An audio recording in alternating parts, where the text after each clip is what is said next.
Okay, now that Cyberpunk is finally completed, I think it's safe to pass judgment on it. Now, I'm a particular case. Despite playing and enjoying Witcher 2 and 3, I never had any hype whatsoever for Cyberpunk. I think right now it's a good moment to talk about it, because I don't think it's gonna also get more updates. 2.1 should be the last update, so that's why I'm making this video for the most part. Also because I have replayed it recently, so and yeah, when it came out,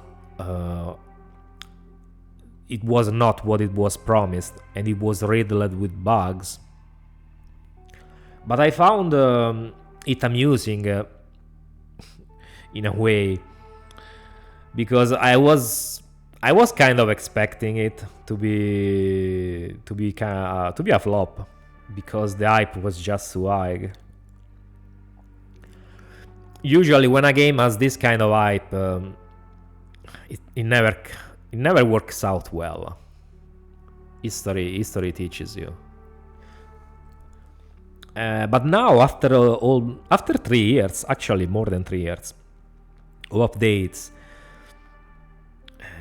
is it finally good? Yeah, we will see. I'll let you know my opinion.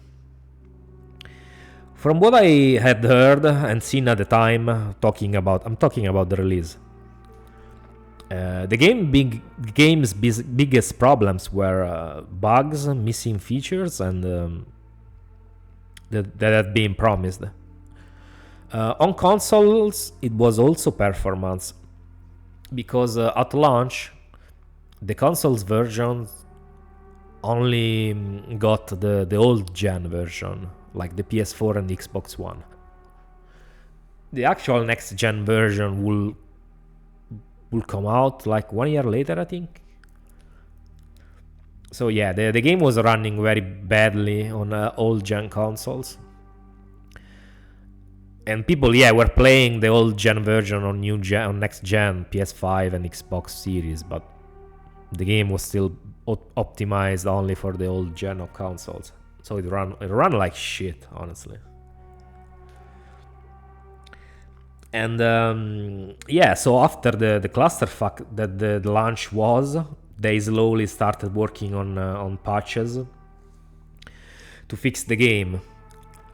And fast forward a couple of years, and then they have the anime come out. And no, I did not watch the anime. Only a few clips, but I know the story more or less. And that was the first time when you could actually hear the narrative of how the game was fixed, so now you can buy it. And when you see these narratives about how a game that had lots of hype and ended up disappointing and underperforming, and how now it's good and it's probably the best time to get in because you have to play it, it's probably not always, actually most of the time it's not organic. It's probably shields and marketing campaigns. I mean, sometimes fanboys too, but yeah, it's usually not organic, I have noticed. I personally played the game for the first time in 2022, after the anime had come out, I think. Slightly after. I bought it because I did find it on sale. Which is funny, because when I did buy it, the game was somewhat regularly on sale for 15 euros. But after that, after the small sale I got when I bought it, the game never went on sale anymore, ever again, for that price. It pretty much stabilized around the 24, 25, 29. dollars, euros price point, which is very weird. Who knows why? I don't know. I just thought it was curious. And yeah, I mean, I did overall like the game. The story, the characters, and the gameplay. But I also thought it was nothing special. And to tell you the truth, my opinion really hasn't changed with the 2.1 release. The game is still pretty much the same as in 2022 on a fundamental level. What they changed mostly are things related to the game systems. I'll explain a bit more better what I mean. I'll give out a few examples. They changed like things related to the stats, but also they made some changes related to performance and also graphics. Now the game runs better, I think. I mean, I do have better hardware compared to when I played it the first time, but overall it seems more stable from what I've seen. So yeah, they definitely did improve, at least on that side. The type of differences you can expect from an updated Cyberpunk, so the 2000.1, are similar to what you can expect from a fighting game update. So they change how some of the basic systems work in the game. That's the kind of update you can expect in a fighting game. So think Street Fighter 2 and Street Fighter 2 Turbo. The new DLC, which I haven't played, because I rarely buy DLCs. This is not because of Cyberpunk. This is just a meeting. I rarely think they are worth buying, unless of course they are already included in the game. But yeah, the DLC also added a new ending for the story, for the main story. But all the other changes you'll get regardless of whether you buy the DLC or not. So personally, I liked a few of the changes, while others I did prefer before. They added level scaling, which I usually dislike, but when you get to max level, even in this version, you'll often still kill most enemies very quickly. A few other notable changes include the weapons not being upgradable unless they are unique weapons. And there's also a level street cred requirement to equip cyberware now. So you are limited by that barrier when you want to upgrade your Chrome. Now, I'm not gonna list all the changes, just the ones on top of my head that I do remember, because this is not a proper review, more like an opinion piece, a recap of all that's happened with the game, and also in my eyes, my history with the game, and so on. The skills work differently too. Now you upgrade them by performing certain actions or collecting shards and so on. Like I said, it is mostly system changes to the game core mechanics in terms of stats, leveling, and all those things, you know. They also changed. They had the changes to make the world feel a bit more interactive. Like, for example, if you end up fighting a certain gang a lot and often, that specific gang will send hit men after you at times. So you find yourself being chased by the hitman that the specific gang you're being hostile to. sends after you. Yeah, that's a nice change. I like the change. Makes things more interesting because there's an actual consequence to your behavior, to your antagonistic behavior toward a certain gang, for example. But I was saying the story is pretty much the same, the core story, the main story, and that's probably Cyberpunk's biggest weakness, in my opinion.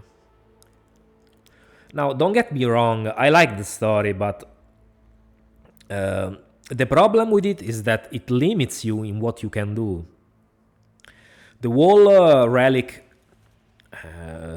the relic killing you plot point is very limiting and doesn't really allow for much narrative freedom, because you'll always have to do things in relation to that single plot point, which doesn't allow you to explore the world properly, or at least like I would like to, because you have to roleplay as V, and V has this set path because he has to just fix this situation with the relic, otherwise he'll die, and he can't really do much else with his life. The life paths also don't come into play much at all, other than in a few dialogue choices, and I think you do get one exclusive quest for each. At least the Street Kid does, because I don't remember Corpo getting the mission where you help Pepe the bartender because he asks you to investigate on his wife, for example. Only the Street Kid does, I think. I mean, so far I have played Corpo and Street Kid, and the biggest difference is that the beginning and the way you befriend Jackie. That's pretty much it. So I only have left Nomad. I don't know, maybe in the future, when I upgrade my PC, I'll play the game max out and I'll be a Nomad. I don't know, we'll see. Another big point of contention is Johnny, which I personally like overall. I usually, when there's a story where you have some kind of entity where you can only see and communicate with you, the protagonist, like in this case where you can only see Johnny and talk with him, and there's a good back and forth between you two. I don't know if it's this type of mechanic of interaction as a name, but I'm a sucker for it. Also think, for example, in Splatterhouse 2010, the back and forth between Rick and the Mask. I like when there's a good chemistry between the entity that's in the character's head and the main protagonist. Makes the story more enjoyable. And yeah, when I was saying about Johnny, in terms of Johnny, he can be he's like I said, I like him overall. He can be a huge asshole, but also quite relatable. I think the choice to cast Keanu Reeves is probably the best one, because I feel like he will be insufferable if portrayed by most people. While Keanu Reeves instead still manages to be likable overall, even when he's being an edgelord. At least to me, he is. And gameplay-wise, the game is fun to play, I think. It allows for a few varied playstyles, depending on where and how you spend your attribute points. I personally like to play it as an action shooter with a bit of net running sprinkled around. There's an okay variety of weapons as well, which never hurt. Having more weapons, it never hurts. More weapons is better than less weapons. Than fewer weapons, sorry. The biggest two flaws when it comes to the gameplay loop, though, are the driving, which is atrocious, and it still hasn't been fixed from what I've seen. It's still the fucking same. The cars still drive like total ass. Seems like you're driving on a road that's covered in soap. All that money and they couldn't even hire someone to implement a decent driving model, for fuck's sake. And the other problem is the stealth, which feels very janky, buggy, and limited.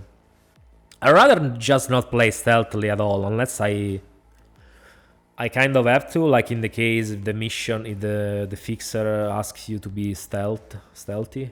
So they'll give you a bonus, but other than that, I'll just go in and kill everybody because I don't give a shit, honestly. The stealth is not fun to play. The stealth is almost as shitty as the one in Metro Last Light, let's just say. We are on that same level, pretty much. In terms of characters, they can be hit and miss. I can't stand most of the female main cast, like Judy and Panam. They both suck. Judy is clueless about anything that isn't related to her job. Just look at her plan to take over clouds and the result if you go with her version. And Panam is too emotional and toxic for me to deal with. I'll still do their quests because I don't want to miss out on content, but they could have done much better in terms of female main cast, especially when it comes to your romance, because if you wanna go with a romance as male B, male V pretty much only gets Panam, I think, if you're straight, which I like to play as a straight man. Yeah, River is fun, is a decent character, but I'm not into men, sorry. No, sorry. Yeah. Unironically, I liked more Meredith. What's her name? Meredith Kercher? Something like that. Despite her being a bossy bitch, she comes off as better than the other two. Which is funny, because I usually hate that type of character. But I don't know, with her, I just don't mind too much. Maybe because I don't take her seriously. And it sucks that she disappears from the story pretty much after you get to fuck her. Would have been nice to explore more the relationship with her, but I don't know, they decided that you only get Panam, and that's it. Yeah, what else to say? Yeah, the game has some woke shit in it, definitely. Probably done for sweet ESG points. But to be honest, as much as I dislike that stuff, and I think it's fucking abhorrent to have it in your game, it's in this case, in Cyberpunk's case, it's not enough to make me dislike the game as a whole. There's still fun to be had in here. It's not a masterpiece by any means, but there's still some fun to be had. It's worth playing overall. Just don't expect a masterpiece. Like I was saying, this is not a proper review, but more like a general recap of how the game is right now and my thoughts on it. Is it worth playing? Yeah, I think so. It's worth playing, but don't feel like you're gonna get a vastly different experience compared to 1 or 2 years ago. Aside from system changes, the game is mostly the same, like I said before. It still has quite a few bugs too. Not game-breaking bugs, but still quite annoying, like collision issues. Like for example, with cars especially, I've noticed the guardrails get stuck inside my car. It happened in my last playthrough. That happened quite a few times. It was getting annoying.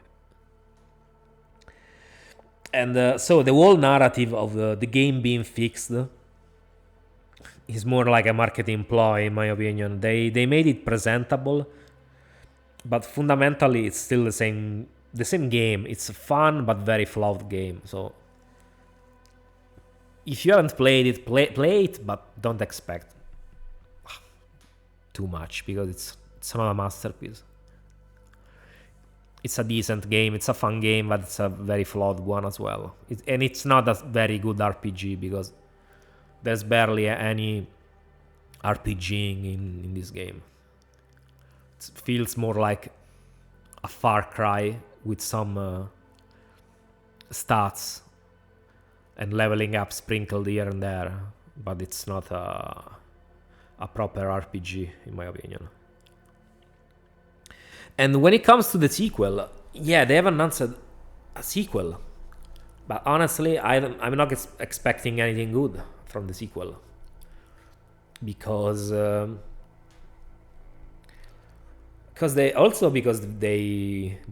developing the sequel in California, I think. So yeah, you can put it to rest already. But yeah, seriously, I mean, I'll see how it comes out when it comes out. If it's good, if it's bad. I don't think it's gonna be anything special. Probably it's going to be probably a very mediocre game. But we'll see. But just don't buy it blindly like you did with the original release, because these guys need to fucking learn. They need to fucking learn how to treat their customer base properly. And if you keep giving them money like out of the blue like that, just on hype alone, they'll keep fucking you in the ass. Because why fix their problems when they can just get money from you like that because hype alone? You need to educate these people. Don't give them money unless they give you a good product. So don't pre-order, because honestly, what's the fucking point of pre-ordering a game nowadays? I don't get it. I never pre-order games. I don't know why the fuck people are pre-ordering. I think it's a nonsensical thing to do. It's not like you won't find the game. One, because if you buy it digitally, of course, there's not gonna be a shortage of digital copies. But even if you buy it physically, their objective is to sell millions of copies. So you'll never run the risk of not finding the game available in your store, your GameStop or whatever where you go buy your games.